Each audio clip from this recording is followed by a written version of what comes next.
cold brew coffee with clean, simple ingredients. Quite simply, it is one of our favorite beverages here at the Rock Savages podcast. One of the best single source and mindful coffee brands on the market today is Caveman Coffee Company. Go to their website today, cavemancoffeeco.com, and check out their excellent cold brew nitro, sabertooth dark roast, vanilla latte, and much, much more. That way you guys can support small business and this podcast by entering promo code ROCK at checkout, ROCK at checkout, to receive 15% off every single order now and forever. And be sure to live your best pirate life with Caveman Coffee Company.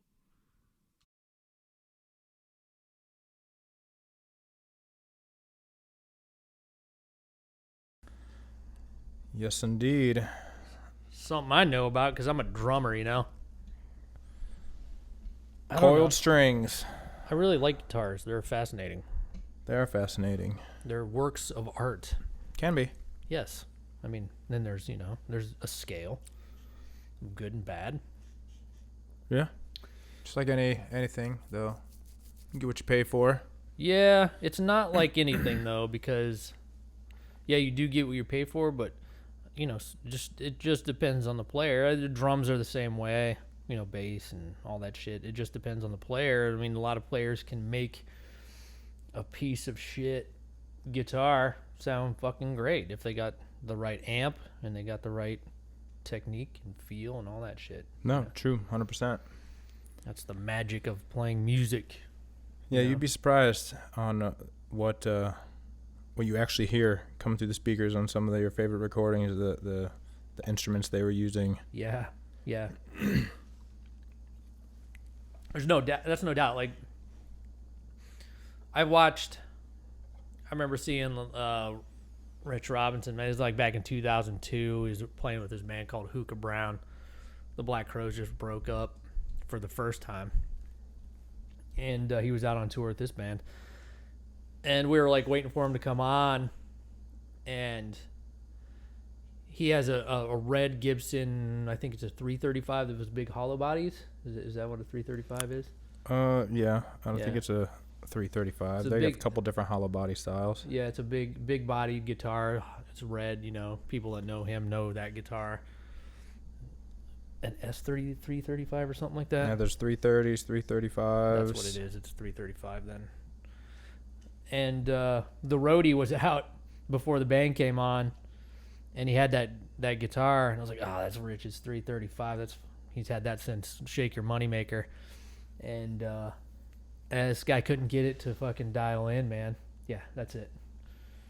Beautiful guitar. Not my, if I was a guitar player, probably, I don't know, but I'd like to have one.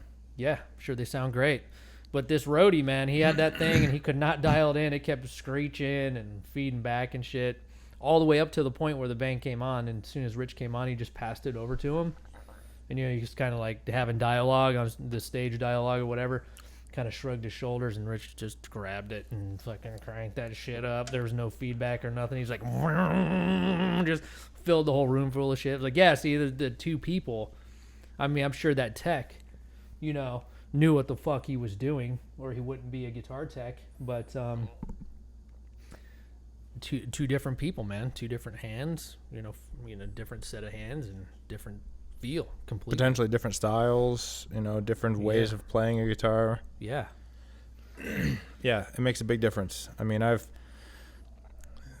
Curran Murphy from Custom Audio Mutations, he's he's the kind of guy that can pick up any guitar through any amp and like play it how it's supposed to be. He's just one of those guys. He's an executor. Right. And he's just experienced, and he had me playing my guitar, which I think I know how to play, through one of his amps that I'm just not used to playing out of. And while I could play I couldn't execute the way I'm used to executing because, I'm just used to my amp the way it is. Wow, on your own guitar. Right, on my own guitar. And I mean, it sounded good, but it was him playing. It was next level. I mean, he's just that, one of those type of guitar players. Right.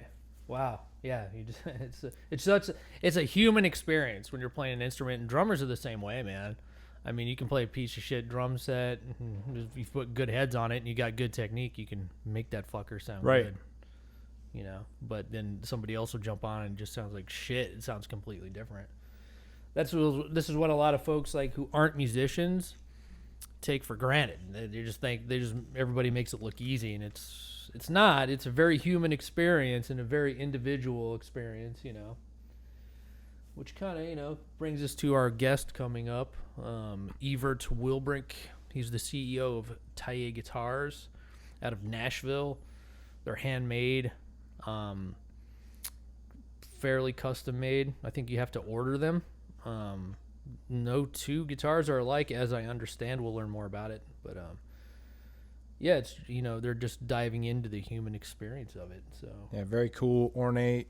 Yeah, works of art for sure. Very unique. This is kind of a new subject matter for us, but I think we need to dive into this stuff. I'm gonna give him a ring and see what's up.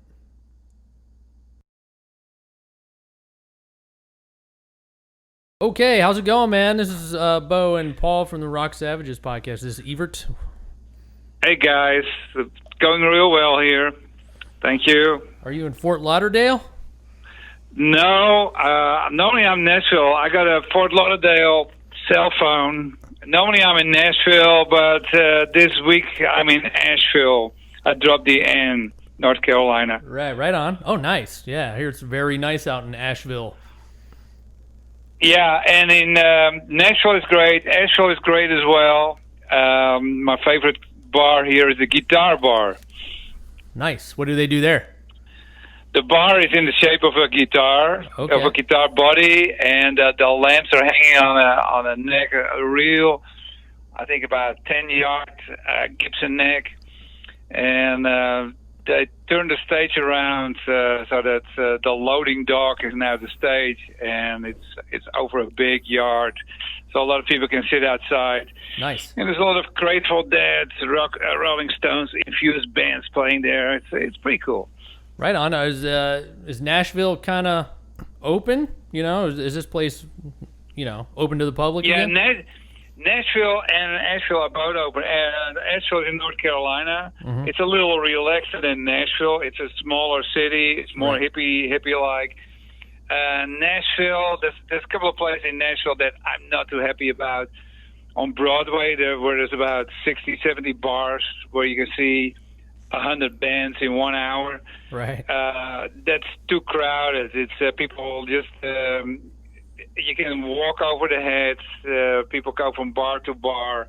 It's really the big tourist magnet of Nashville. It's kind of scary because there's a lot of guys without masks and right in your face. Right. It's a little relaxer here.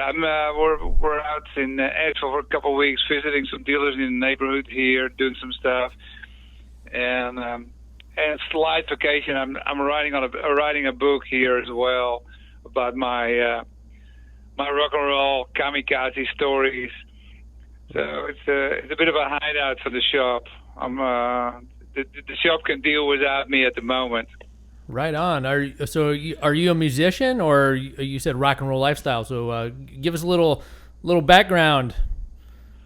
Well, I spent most of my life in the rock and roll business, touring with Bob Marley, hanging out with Bad Company, hanging out with Worst Company, breaking Blondie in Europe, signing Joan Jett to her first solo deal. So I've been around, and there's a couple of nice stories that my mother would really go berserk over that I'm finally penning down now in a book. Oh, nice. We can't wait to, when will that book be out?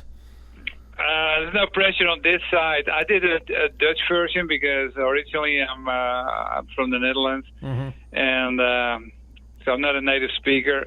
People have asked me to translate those stories for a long time, and they lose in translation, so I'm trying to rewrite them and add some new stuff. You said you signed Joan Jett, so you were working for a record label? Yeah, in 1980, I worked for BMG International, and Joni just left the Runaways, and she was recording with two of the Sex Pistols, Paul Cook in London, Kenny Laguna producing it, and it was just a chance meeting. And I go like, I don't know what you want to do anymore, but hey, you're working with me. So we did the first album, Tube. Now I forgot what the name of it. It's the same title as the movie. I wish I could help you. What? Oops. Jeez. Yeah. I don't know right offhand. I just saw Joan Jett. I think it was 2 summers ago. Yeah. Opened for Heart, and it was super amazing. Yeah, it's great. You know? She's been touring with Heart for 2-3 years in a row, and then picking up other boy bands on the side. She's just an amazing. She's got the spirit of rock and roll. Bad reputation. Bad reputation. That's it. Thank you very much. You're welcome. My memory. Yes, sex, drugs, and rock and roll has eroded my memory, I guess. Oh, I hear you, man. We're getting to that same age where it's like, what? We're kind of pushing old information out and pushing new information in, and it can't all fit in there, you know? Absolutely, absolutely. Well, now we opened up a can of worms, so let's start from how you got into the record business, and then we'll get into the guitar business. But let's run that route. How'd you start working for a record company? You know what? I saw a guy in the '60s on a bike, and he had a Bob Dylan album, the first Bob Dylan album, under his arm, biking over a bridge. And I was sitting there having an ice cream, and I go like, "Fuck, he's got a Bob Dylan album." And ever since, things have gone downhill. I wanted to work for Bob Dylan, so I left Amsterdam University, where I was studying political science. I was kind of bored already because I was the youngest guy there, and there was a lot of political movement, and my parents wanted me to study, and I got like, So I got like, I want to work for Bob Dylan. And then my father said, I want you to have a PhD first. I got like, that's going to take another 3 years. Who knows where Bob Dylan will be then? Well, Bob Dylan's still around, and I don't have a PhD, so I've been pretty successful. It sounds like it. Who was the first artist you signed? Was it Joan Jett? No, the very first. I'm old, man. I started working in '66 for Columbia Records. Oh wow. Okay, so you really did work for Bob Dylan. Before your granddad was born. Yeah, that's probably my parents. But and the very first artist that I saw, I moved 7 months later. I moved to. I saw some artists, of course, but nothing that I can really remember being important. But I moved to Warner Bros. 7 months later, and the president of the company said, "Oh, hello, what are you doing here?" I said, "I'm doing press." He goes like, tomorrow you got to pick up the Kings. Now, well, I didn't have a driver's license. I had no money. I'd never even been to an airport before. So I went hitchhiking to the airport. I had no idea why I had to pick up the Kings, where to put it to. I was totally green, man. Oh, man. I had no idea. But everything worked out all right. And we became friends. In fact, 10 years later, I had a band open up for the Kings on the American tour. Herman Brood and his Wild Romance, 78, 79, oh, wow. That period. And I was in L.A. and I decided to go. So I walked into the dressing room of the Kings and said, "Hey, fuck, what are you doing here?" I said, "Well, my band is opening up for you guys." "What's the band?" I kind of like, "Man, this is the 22nd gig you guys are doing together. You don't know who's supporting you?" I'm like, "No, we got no bloody idea." And I said, "Well, it's my band, and let me introduce you to the guys. And could you do me a favor? Don't turn off the lights. Don't turn off the lights at the 29 minutes and kill the sound. Just let those guys do their stuff." And I go, "Oh, we didn't know it was your band." I go, like, "You didn't even know you had a band there." So I said, "If you treat them nice, your next record in Europe is going to be number one." And I just said it out of the blue. I had no idea what the next record was going to be, but I worked at BMG at the time, and I was discussing buying Arista records for BMG, and the Kings were on the label, and I had that live album, One for the Road. So we decided to release, as soon as the deal was done, we decided to release Lola as a single, and I got it to #1, so I kept my promise. Yeah, that's a big song to this day. Yeah, absolutely. And what I didn't realize at that time, but only in the mid-90s, I realized that when I saw the Kings in the... just happened to see the Kings because I had another band supporting. And I saw Dave Davies play on stage, and it was an eye-opener because in the 60s and the 70s, that turned into a rock band. For me, it was more a poppy band. It was the singles that did it. But Dave is a killer guitar player, man. Right. So, amazing guitar player. So you are a guitar player then? No, oh, I okay. refuse to play an instrument. Oh, right. Okay. Yeah. I've been working with so many great players that why would I waste my time trying to not even get close to the most mediocre guitar player I've been managing or been doing deals for. Yeah, it's like all the killers around you. They demotivated you to do it, I guess. Yeah. Yeah, I stood on stage with Mick Ronson and Ian Hunter, and you think that I could be of the same quality? Forget it, man. Forget it. It's quite a high standard. I understand. Like, well, I kind of feel the same way sometimes, where you just see this like totally killer. I'm a drummer and Paul's a guitar player, but you see a totally killer drummer or whatever you're playing, and you're like, oh, okay, cool. I'm not that guy, because I mean, a lot of the guys that are that good are playing constantly, so it's hard to keep up, man. Absolutely. And then there's a lot of guitar players that don't have a reputation that I see. There must be about 70,000 guitar players just in Nashville, and there's some amazing guys there. And I'd rather help them get a chance to be in the limelight than trying to do something myself. My wife plays guitar, so it was fun to do an album with her, but it's not something I'd like to do. Have my family be on tour. I really like to see other guys that I can work for, and I've been on the background for many bands that I'm really proud of, that nobody even knows about, that I was involved. But it's great to just put it in a book and come up with some crazy stories about things that I think I remember, but is it really true? That's too crazy too crazy that could even happen. Yeah. Yeah, it's hard to recall that kind of stuff. I mean, me and you are kind of going. Well, it's like the telephone game, you know. The story gets told a couple times, and the story changes a little bit, and what? Yeah, but you know what? The stories. I'm really afraid of hate. So if I stand on a Sunday newspaper, I get dizzy.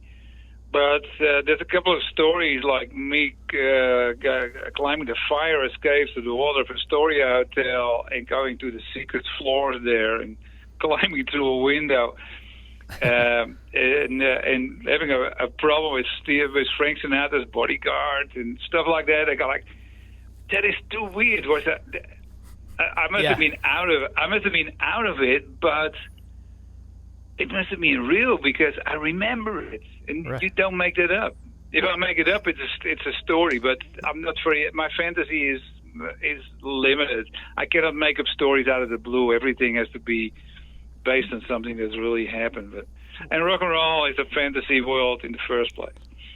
Right. I mean, us. I mean, we're original musicians, and we've played big shows and small shows, but we've had those kind of stories too. I mean, just crazy shit happening. You just run into the guys from Jackass in Akron, Ohio on a Wednesday night at some show, you know, and you're like, what are you even doing here? So, you know, and it really happens, and then you try to tell the story and people look at you like you're full of shit. But I'm sure everything that happened in the 70s actually kind of did happen in some fashion. You know? I'm curious as to what it's like now, though, like on the music scene. I mean, obviously there's not a whole lot going on, but the introduction of the cell phone and the social media, that had to have changed behaviors. Yeah. It's you know what? In the old days, somebody would play me a song, and I go like, "Man, that's a hit record. I'll break it," and we did, and we put a lot of careers together. Now it's so difficult because they say everybody has a chance with the internet. It's not true. It's so complicated. Oh yeah, yeah. It's so watered down. I mean, there's so much out there. It's hard to make an impact. Well, that too, and there's way less venues. I don't know whether you guys ever heard of the Michael Stanley Band. Yeah. Oh yeah. Well, they could play from Cleveland to Houston. They would tour from Cleveland to Houston, take a year to do that, play 100, 150 gigs in the meantime, and never double one, and then go back. There were so many venues just in the Midwest, and I remember sitting there with Clive Davis, and he goes like, "I'm dropping the Michael Stanley Band," and I go like, "Hey, it's one of my favorite bands. Why would you drop them? They sell 300,000 records." He go like, "Well, they never sold a record in New York. They don't sell in Los Angeles. We're wasting our time." And I go like, "But the Midwest is such a big market now." Right. I think most of those venues are no longer there. Yeah, you're right. And COVID really killed the rest of them. Yeah, it's if not, it's going to. I mean, if this keeps going on, I don't know what we're gonna do because we're small level musicians. We play those small rooms all the time. It's like, what are they even gonna be there when this opens back up? If it opens back up, it's depressing. We talk about it quite a bit on this podcast. So. Yeah, and then the other thing, of course, is that the agencies and a lot of the venues have exclusive bookings with one organizer, and it's a monologue. It's one monologue. It's a monopoly. Yeah. Yeah, it's really stupid. Maybe there's something good coming out of COVID. If a lot of places are closing down, maybe new ones will open up, and maybe they're not listening to the financial gods anymore. Yeah, it's we had a discussion with a band on our last podcast called King Buffalo, and they're from New York, and Sean was like, this could be a rock and roll renaissance because everybody's at home writing songs and making records. So once this all opens back up, there's probably going to be a ton of new music, and everybody's going to want to go on tour. So it might be a really good thing. We'll see how it goes. I'm very positive about 2021. I mean, it was such a nightmare with COVID and Trump, and you throw in everything else. It's been just one bloody nightmare for a lot of people. I still saw the light at the end of the tunnel, and I think we're getting out of the tunnel at the moment. Yeah, well, let's hope so, man. I mean, it's one day at a time, but we'll see how it goes, man. I think we'll be okay. We need to all keep that mindset, everyone that's in this industry. Yeah, there's one little thing that happened 2 weeks ago. When Joan Jett did her first European tour as a solo artist, I needed roadies, equipment, a bus, and a band to go on tour. I even had a sleeper on the floor of the family that had two guys in the band, and the band was called the Rousers. Now, I didn't really follow those guys anymore. They lived 10 miles from my house, but at some stage I lost contact. Just 2 weeks ago, I got a record from one of the guys, or at least a record to be, and I got like, this guy must be 63 or whatever. Why would he start a career? So I played the demos, and I got like, fuck, man, this is just great. This is the same level as David Bowie and Roxy Music, and it's amazing. So I'm really positive about it. After a lot of boring records, Bruce Springsteen made a record that has a lot of hope and energy. I got everything is coming together very nicely this year. I'm very positive. Yeah, we have to stay there. I think so, man. I can't wait to hear all the new music that's going to come out. It's coming. It's coming for Absolutely. Sure. And I can't wait to hear some old music too, because just recently Andy Summers of the Police bought one of our guitars. Mike Campbell of the Heartbreakers, who's now playing in Fleetwood Mac, wants a guitar. I got like, right, the guitar business is hopefully picking up as well. Mike Campbell's playing in Fleetwood Mac. Wasn't he doing the Dirty Knobs? No, he's doing that, but he's also going on tour with Fleetwood Mac. Okay, that's cool, man. That's real cool. Yeah, it's going to be amazing because it's a born again Fleetwood Mac. It's Fleetwood Mac version 5, I guess. Right on. Or 6 or 7. Hopefully Stevie's in it. That's all that matters to me. One of the stories in my book is how Fleetwood Mac got car sick. Oh no.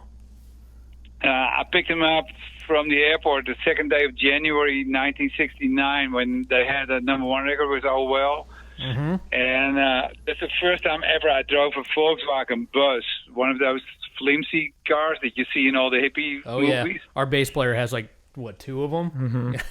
Yeah. And they are not very steady on the roads, and it was storming. It was storming. So I picked him up from the airport to go to the TV studio.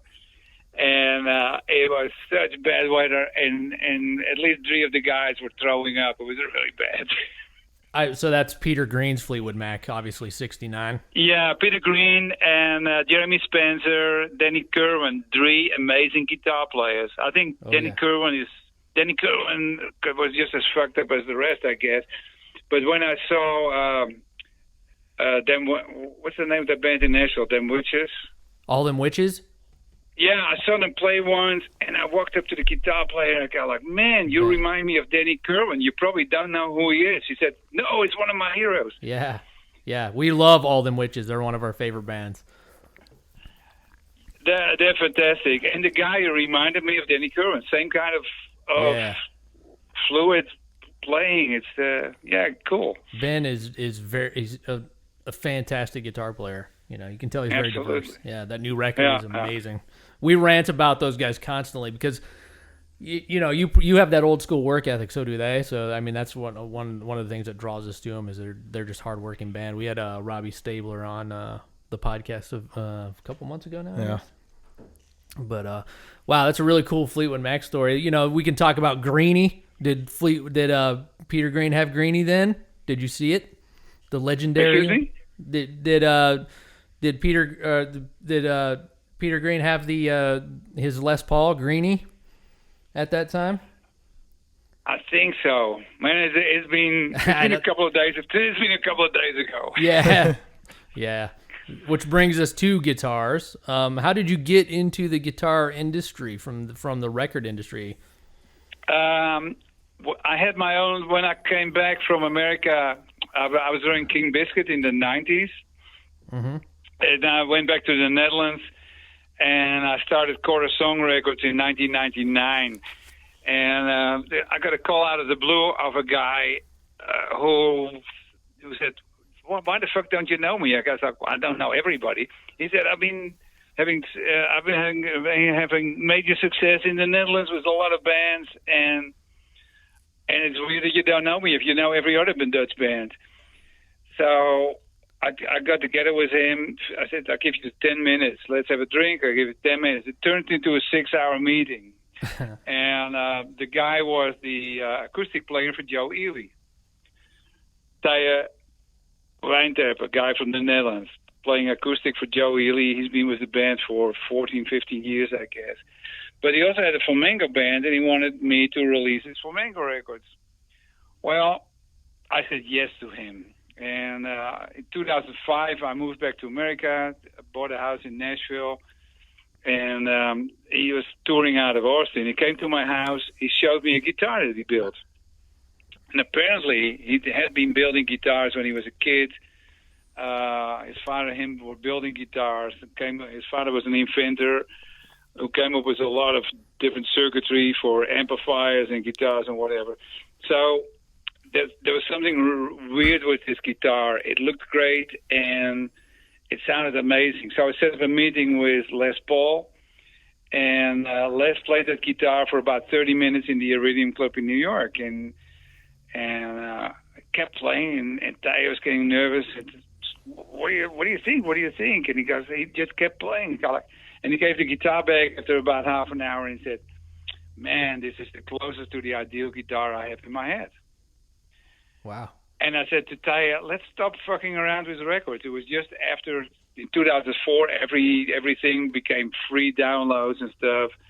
And I go like, let's not fuck around with records anymore. Stop traveling 5 hours for a $350 gig. Let's build guitars. And that's what we started doing in 2006. Wow. And kind of modeling it after the Gibson Les Paul? No. Just doing your own thing?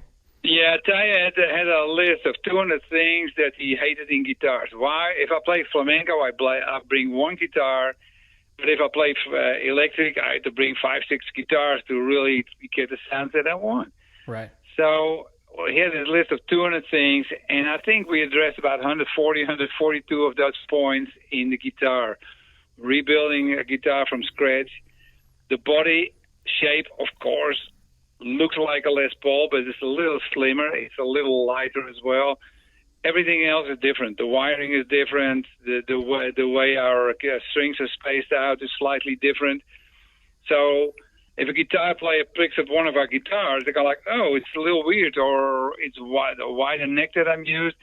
But after a couple of minutes, most of the time, they go like, fuck, I didn't know a guitar could do this. Yeah, that's very interesting. There's no digital stuff in there. There's no batteries in there or active elements. It's just old school, huh? It's old school, but we use some 1930s hi-fi technology in it. So if we originally had the mood circuitry. Later in 2015, we made it the Mojo. If you use that knob, you can go from low growling Les Paul to high-pitched Fender. And there's so much in between that nobody else has. Because if you have a switch that goes from humbucker to single coil, you play either the Fender style or the Gibson style. We have everything in between. Teye in the studio even got a Phasian 6-string out of his electric guitar. Now, are these all handmade, individual? Yeah, all of them.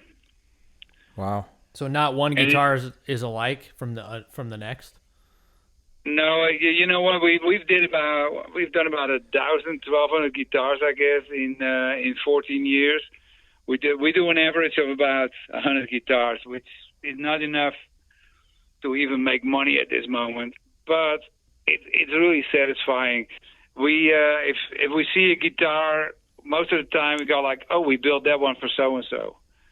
It's like they all have their own fingerprints. That's amazing. Me being a drummer, I'm just outsider looking in on all this stuff, and they're so ornate. I think just guitars in general are works of art, and especially the way you guys build them, because they're one of a kind, each one of them, essentially. And it's it's kind of getting back to that old school mentality, because that's how Gibsons and Fenders used to be too. They used to be more original than they are now, because they're so mass produced. Yeah, I think what's happening with those guys, although for the Fender master builders, I have a lot of respect. What basically happened is that Leo designed a guitar in the 50s, and the technology never really changed. Now, I don't want the high-tech technology in it, because that's not what a guitar is all about. But you can improve on what you have. Right. And they haven't really looked at it. For instance, on a Gibson has the reputation of you drop your Gibson, you break your neck. Well, you drop your Teye, and you're surprised that it didn't break the neck like a Gibson. But we've never had a broken neck in a Teye guitar. Is that a neck through body? It's a glued in. Okay. But the neck itself is 3-piece plus the headstock. What we do is we cut the neck wood, then we saw it in 3 and flip the middle part. So the pressure of the wood is compensated by the middle part, and then the way we glue in the headstock makes it impossible to break. Does Teye still? I'm sorry. Go ahead. This is not an invitation for people that hear this to break their guitar necks. But yeah, don't give one to Pete Townsend. That's for sure. That'd be a crime. Not even he can break a Teye, man. Come on. I don't know. We should truly try that out. Yeah. Start swinging it like an axe. Does Teye still hand engrave all of them? Hand engrave, I'm sorry. No, he only does the master guitars hand engraved because it's taking so much time. It's taking 2-3 months to really hand engrave a master guitar, and he's got problems with his hands. He just had a mini stroke.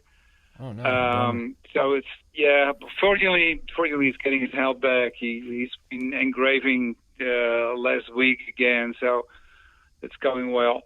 But it's going to make the guitar so expensive, and our guitars are already expensive because of the fact that we use such high quality stuff. For instance, if we use the pots that our big brothers in Nashville are using, these are probably 40-50 cents to buy. We use one of the pots that we use is a $60 pot. Wow. And it's just one that we need for the dynamics and the quality of the sound. Right. Okay. That's crazy. Well, I mean, that's important though. I mean, we were just talking before we got you on the phone how I guess the player matters a lot, but I mean, you got to have a good piece of wood or whatever you're playing to. If you can't play, every guitar will sound shitty. Right. Yeah. Right. But we make good-looking guitars, but if they would sound shitty, they would still be shitty guitars. So I think it's a combination. The hands of the player are the most important, but I think the dedication of what you put in a guitar is important too. Sure.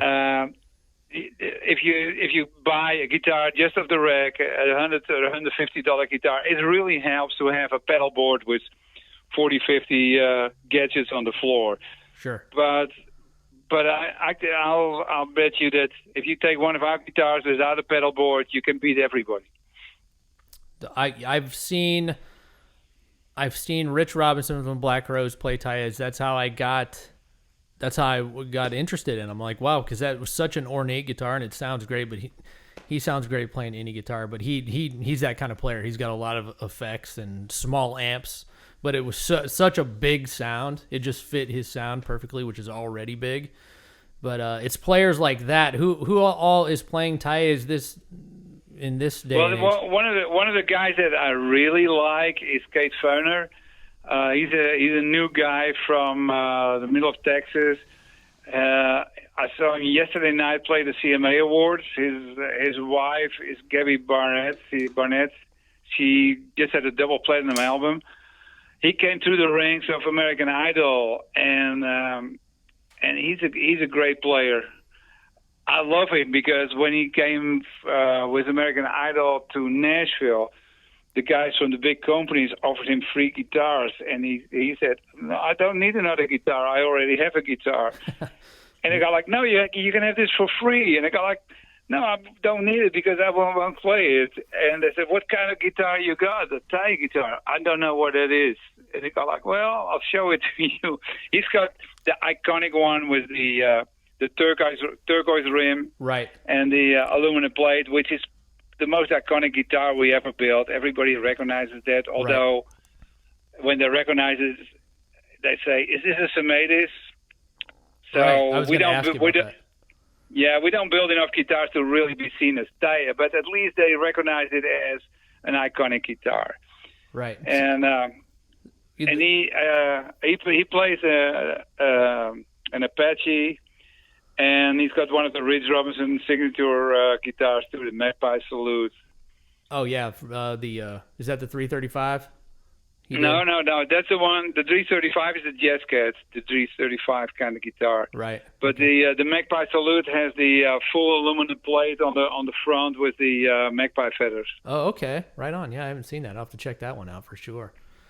Yeah, they kind of some of them with the aluminum plate on the front. They remind me of Sematis, but it's like you guys are doing something completely different with it. I think the Teye guitars are way more ornate. I think you've gone above and beyond as far as that goes. They are just works of art. They're gorgeous guitars and they sound amazing. So I think that what Tony did was he tried to build a better Gibson, right? And ornate. We started from scratch and doing stuff. Now, Tony and Teye were friends. Tony built 2 guitars for Teye, and one was a pearl front with an abalone outline. So our Pearly is the only guitar that you could say is a Semedes, because it was a tribute to Tony. When Tony died, Teye decided that we would build a guitar as a tribute, and that's the La Perla. Other than that, I think sometimes I'm getting I have a little bit of a weird feeling when people say, "Is that a Semedes?" Just because it has some aluminum and doesn't make it a Semedes, right? It's got 6 strings. Does it make it a Gibson? Right. But on the other hand, Tony is a hero and an icon, so I shouldn't really be upset if they compare it. But I think at this moment in time, we make better guitars than the ones that have his name on it. And well, they've licensed all that out to who makes Semedes now? It's some isn't it some Japanese company now making Semedes? There was a Japanese company that used to bootleg Semedes guitars. They made imitations. Right. And just before Tony died, they bought the brand from him for $1.3 million, I believe. Right. So his widow was not left without any money. I think they still get a royalty too. And so the tradition is there, but I don't know whether okay, different story. Tony is no longer involved, so it's a different story. Right. I got a question for you. Do you think it's companies like Semedes that are kind of putting the bigger companies like Gibson and Fender on notice, as far as, because I mean, over the last, we'll say whatever, decade or two, they've kind of started to lack in the quality of some of their guitars to mass produce them. Do you think a company like we could say Semedes, but Teye too, you guys that are doing more of the handcrafted and the handmade stuff, do you think it's kind of leaning on them to kind of go back to what made them great in the first place? Because I know they're kind of starting to do that again with the custom stuff. Do you think that's the case? It's really hard to say what you need to do in guitars. I remember the first time we met Paul Reed Smith in Dallas.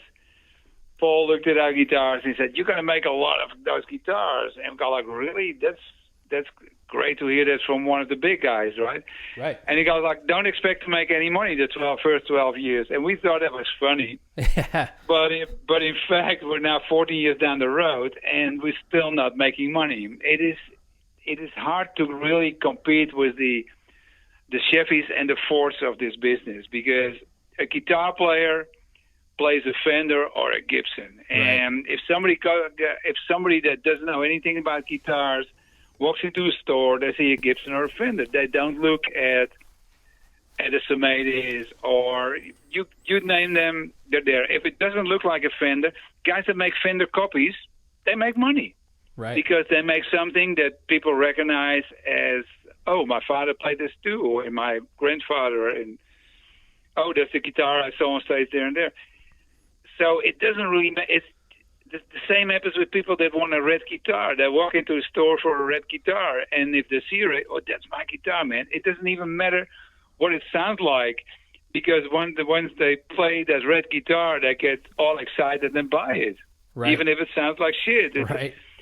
Guitar players are very conservative. Bass players are a little more willing to part with reality. But then again, we make guitars, and we've made a couple of basses for Cliff Williams of AC/DC and some other people, but that's not our strength at the moment. I think the guitars are our strength. The Arrow, the Flying V that we had a cease and desist from Gibson on, I think it's the best guitar we ever built, and I'll bring that guitar to a guitar battle and just bet $500 on it that nobody can even get close to that guitar. Yeah, we have to go down to Nashville. There's no way. You know what? There's no way that we can go mass production. If we make more than, I think our limit would be 350 guitars. We have the team that can do it. We got the workplace that can do it. So if our guitars take off, then to my opinion, 350 would sort of be the resistance. Anything more than that would make it mass produced. That's a year? 350 a year? Yeah. Okay. Well, Gibson's is 800 a day, so we don't mean anything in the world. That's insane. It is insane, but it's hard to really do mass production and build cheaper guitars, because in the cheapest guitar that we had $1,200 worth of material in it. Right. Jeez. Yeah. Man, that's a lot. Yeah, it's impossible to build a cheaper guitar. If you look at the pickups, the tuners, the wood. I once at the NAMM show, there's this Chinese guy who says, I can build your guitars for $150. I go like, get away. I mean, I spent about $250 on wood. Yeah. How can you build a whole guitar for $150? And a friend of mine bought some bootleg Gibsons from China for, I think, one for $65 and one for $200, a 12 string for $200. And they sound amazing, but I think they're built in the same factory where Gibson builds their guitars. Only they do it after 6 o'clock, and they steal the parts. Because how can you build a guitar for that price? I don't get it. I don't get it. Somebody has to teach me how to build a guitar under $1,000. It's impossible. If there's a will, there's a way. I was going to ask you if you guys are going to delve into acoustic guitars, but that's probably not the case, huh? No, because you know what? There's a lot of great acoustic guitars. Right. There is. And having said that, when in the 60s and 70s and the 80s, for the bands that I was managing, we always bought Gibson guitars and Fender basses. And I think for instance, the SG from the early 60s is a guitar that is really hard to beat. Right. Sometimes at guitar shows, I go like, okay, bring your favorite guitar, A/B it with our guitar. If you're not impressed, I give you $50. I am always afraid that somebody will show up with an SG of the early 60s, and I go like, that's a guitar it's an ugly guitar, but it's got this incredible sound. Right. Which I guess at the end of the day is what matters most. But I mean, it's like you need to do both. I think you need to make the damn thing look good and sound good, and I think you guys have done that. I think in as ornate as they are, it's like you said in a recent interview, you kind of got to make it look like a woman. You know what I mean? Yeah. Why would you make a great guitar look ugly? Yeah. Right. Yeah. Yeah. But you know what? It has a disadvantage too, because the first couple of shows where we brought the La Mora and the La India, the La Mora being the black plate with the ebony rim, and the La India, like the Apache, the metal plate with the turquoise rim, people wouldn't even touch it because I'm like, man, it looks like a gypsy guitar. It cannot sound good because of the way it looks. And you really had to be very rude to those guys. You need to play this. Plug it in, please. And that's narrow-minded, man. That's so crazy. Yeah, but that's what it is. It doesn't look like a Fender. It doesn't look like an SG. It doesn't look like it looks a little like a Les Paul, but then without the bling. Right.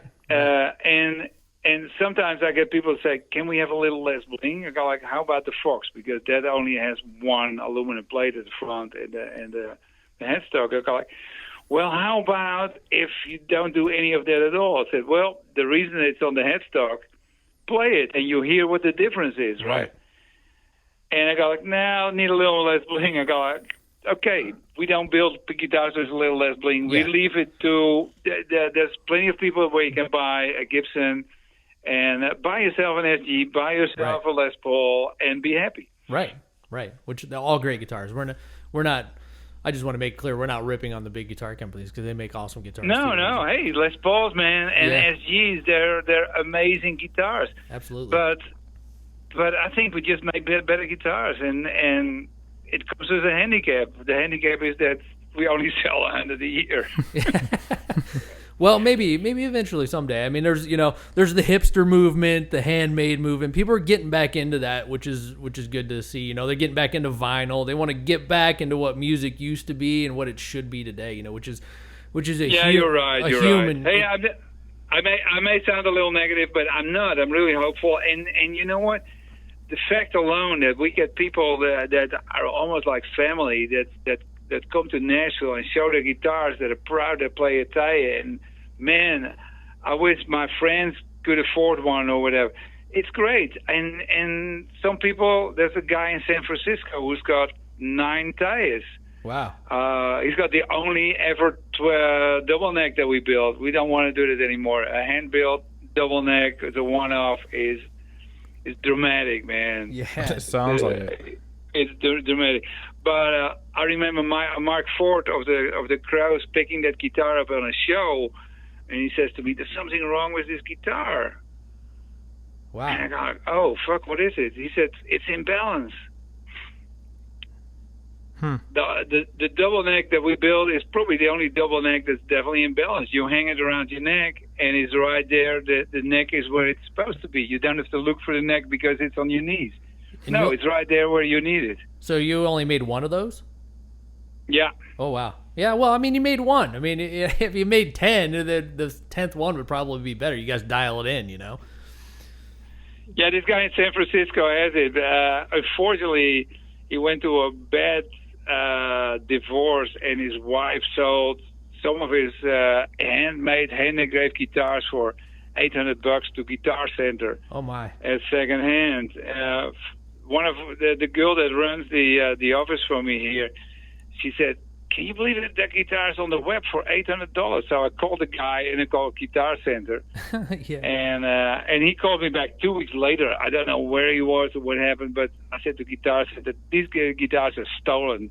These guitars are $20,000 guitars. You can't really sell them for $800." I would have gone and bought it. Should have bought that thing. No, I said to the guys, "Hey, it's stolen. Either I'll send you $800 and you turn it into the police and whatever, or I'll find the guy and he'll." So he bought back 3 of his guitars from Guitar Center. Oh man! Wow, that's crazy. The day after his ex-wife set fire to his apartment. Oh my God, that's insane. Isn't that a rock and roll story? Yeah, right there. Jeez, man.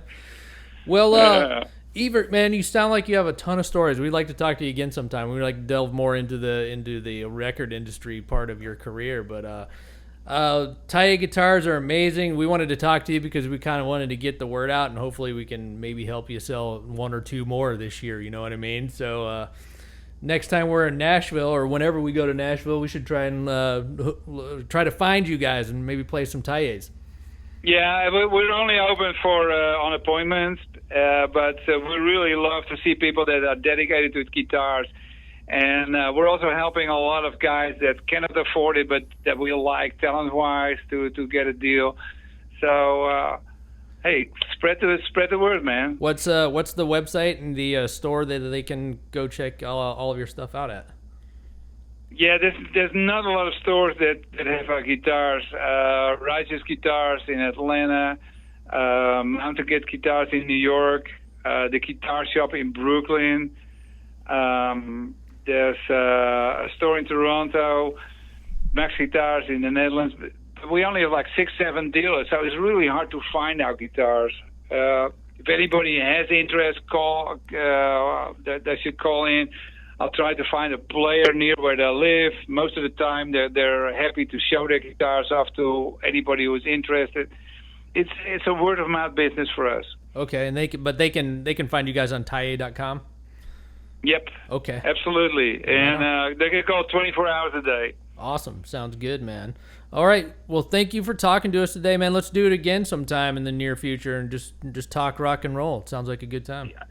Sounds good, and you're always welcome in Nashville, and let's hang out. We'll have some fun, and we don't do drums, so one of you guys has to really stand by and look at the guitar or bass playing. That'd be me. I know like 3 chords, man. I fucking kill that shit. That is more than me. I refuse. I've always refused to play an instrument. So all right, maybe make 1 drum set for me. I don't know. You know, I can just come look at it. I'm sure I couldn't afford it, but I'm sure it'll be great if you guys do decide to make some drums. Hey, we'll get it going. We'll borrow something. All right, man. Thank you again. I appreciate it. And we'll be in touch if we come down to Nashville. Okay, thanks a lot, and thanks. see you soon. Bye-bye. Cheers. Yeah, bye.